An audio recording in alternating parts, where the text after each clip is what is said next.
ఇంకా SSMB 29 announcement రాలేదు, first look రాలేదు. వేరే హీరోలకి ఫస్ట్ లుక్లు టీజర్లు కావాలేమో. బాబు ఆఫ్లైన్ లుక్స్ తోనే సోషల్ మీడియాని షేక్ చేసి పడేస్తున్నాడు భయ్య. ఇంతకీ లేటెస్ట్ మహేష్ బాబు గారి లుక్ ఎంత మందికి నచ్చిందో ఒకసారి లైక్ చేయండి.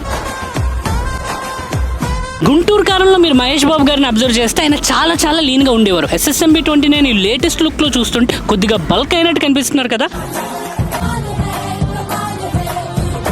మరి బాబులా మీరు కూడా లుక్స్ మెయింటైన్ చేస్తూ లీన్ బల్క్ చేయాలనుకుంటున్నారు. మీరు కూడా అలా బల్క్ అవ్వాలంటే ఏ ఫుడ్స్ తినాలో చెప్తాను. ఈ వీడియో సేవ్ చేసి మీ ఫ్రెండ్స్ అందరూ షేర్ చేయండి. బల్క్ చేస్తున్నప్పుడు స్వీట్ పొటాటోని ఖచ్చితంగా నీ డైట్ లో యాడ్ చేసుకో. ఎందుకంటే దీంట్లో వైటమిన్ A, C, పొటాషియం ఇలా ఎన్నో న్యూట్రియంట్స్ ఉంటాయి. ఇది ఒక సూపర్ ఫుడ్ అన్నమాట. మీరు బల్క్ అవ్వాలంటే ఫ్యాట్స్ తినొచ్చు, కాకపోతే అవి హెల్దీ ఫ్యాట్స్ అయ్యి ఉండాలి. వాల్నట్స్ ఇంట్లో హైయెస్ట్ యాంటీ ఆక్సిడెంట్స్. అలానే తినేస్తే మీ బాడీలో హీట్ పెరిగిపోతుంది. అందుకు నైట్ సోక్ చేసుకుని మార్నింగ్ తిను. అండ్ ఈ ఫుడ్ అయితే నేను నా క్లయింట్స్ డైట్ లో ఖచ్చితంగా ఇంక్లూడ్ చేస్తాను. సౌత్ ఇండియాలో దొరికే one of the best food kidney beans. దీంట్లో కూడా highest rich of antioxidants ఉంటాయి. ఈ యాంటీ ఆక్సిడెంట్స్ మీరు ఏజింగ్ అవ్వకుండా మీ స్కిన్ క్వాలిటీ ఇంప్రూవ్ అయ్యేలా చేస్తుంది. ఇవన్నీ చేసినంత మాత్రం నువ్వు బల్క్ అయిపోవు. నువ్వు బల్క్ అవ్వాలంటే నెంబర్ 1 రూల్ క్యాలరీస్ సర్ప్లస్ చేయాలి.